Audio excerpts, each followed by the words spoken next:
What up? T-Bob here. And Jake as well. And look at you. You done stumbled upon little OTB Saints, where we bring you all the latest black and gold coverage. Who are the Saints going to draft? Who's going to be their quarterback? What does the salary cap look like? All that information and more.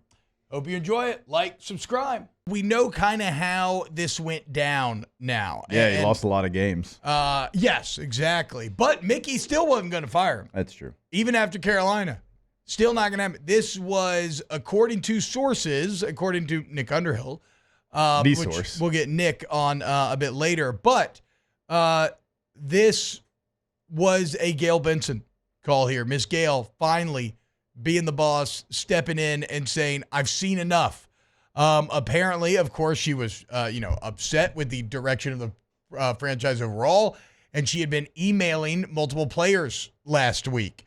I love that it was email. I know, yeah, I know. I mean, that's interesting to me. The owner talking like to the players directly, though, seeking. Yeah.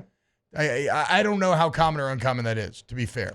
I mean, we would talk to the owner, but it was in passing, like Spano. So like they were, how you doing? Yeah. Blah blah blah. But yeah, directly to the players. Certainly with the hierarchy that we have seen from the Saints in the past, where it feels like Mickey Loomis is the owner. Yeah. That's even more surprising that she's like, you know what? No.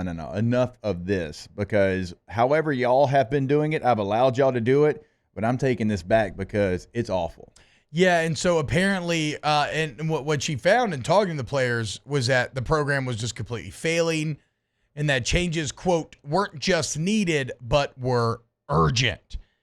And thinking about how Dennis Allen lost this locker room, there's a lot of moments that you can point to, Yep. right?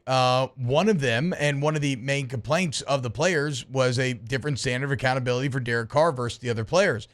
And of course, there's the play that we talked about a lot last year, Jake, the pick six against Atlanta, where basically Derek Carr after the game's like, oh, well, Bates isn't supposed to be there. So credit to him, good play. Dennis Allen said the same thing, right? Said he wasn't supposed to be there. There's an element of that story that I either missed at the time or forgot that we talked about. Not sure which is the case. But I'll read directly from the Underhill article here. Allen never criticized Carr's decision-making after he threw an interception return for a touchdown against the Falcons. Carr and Allen both said they didn't expect Atlanta's safety to play the route the way he did. But, and here's the different part, or that I didn't know or maybe forgot about. But just days before, during a practice squad safety Jonathan Abram played it the same way and intercepted Carr. Abram got yelled at during the practice for playing it wrong. Classic. So he did the literal thing that happened in the game, but in practice got yelled at for, quote, playing it wrong. And then it happened in the game, but still, Bates just played it wrong. Oh, there's nothing worse than like when you're out there on the look team and you go make a play and they start MFing you because like, hey, it's never going to play out like that in the game. It's like, actually, these guys are athletes and it very well could.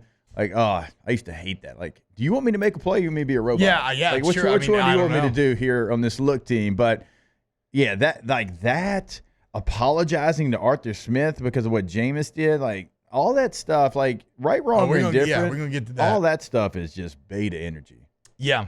And so James Hurst does work with WDSU now, and he's on with Sharif Ishak. And basically, can James come back and play? Right, exactly.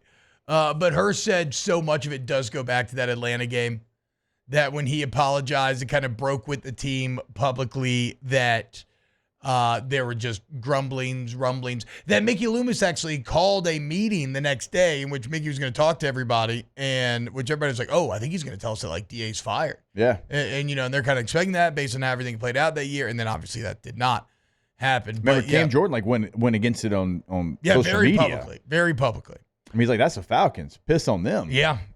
Paraphrasing there. I don't think he said that, but. And then everybody just keeps kind of mentioning that he just kept saying the same things. I guess keep chopping wood was one of his saying, and players started to mock it because as everything's falling apart, that's all he keeps saying is keep chopping wood.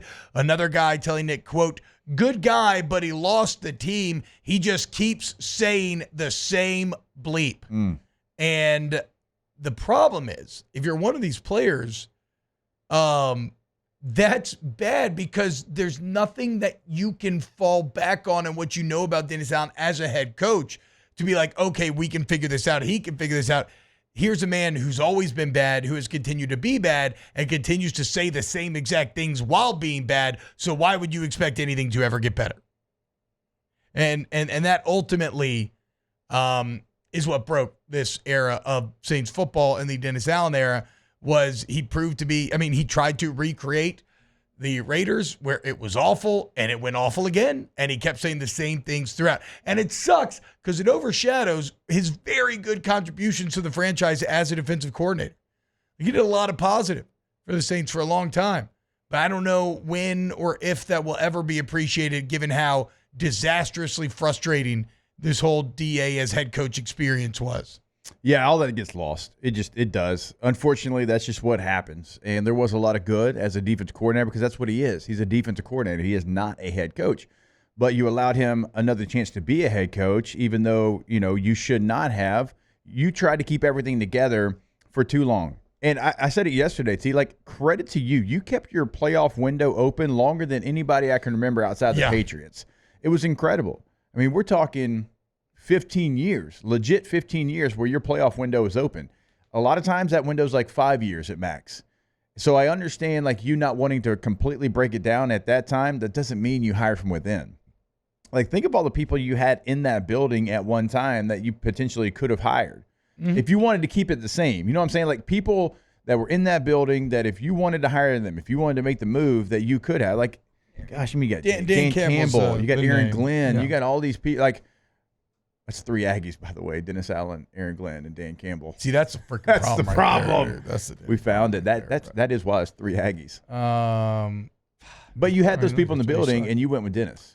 All right, where do the Saints go next? First off, look, in terms of coaching candidates, we got plenty of time, right? Yeah. But Aaron Glenn, like Jake said, that's an early name. Now the DC for the Lions, of course. Lions OC Ben Johnson is a name that everybody in the NFL is going to want to go after, as well as Slowick from the Texans. Vrabel, is someone who's maybe had success in the past. A lot of people into that. Choice yesterday. Belichick and Carroll's names will always float, but they feel too old to me. In all likelihood. So we'll see where that goes. My question is, how do you treat the rest of this year? Because you don't want to win games. Said it yesterday. It's in that old slippery slope. And it's I've never been a believer in going into a season perfectly tanking a la the process, but I'll be damned if I want to see the Saints win any games right now.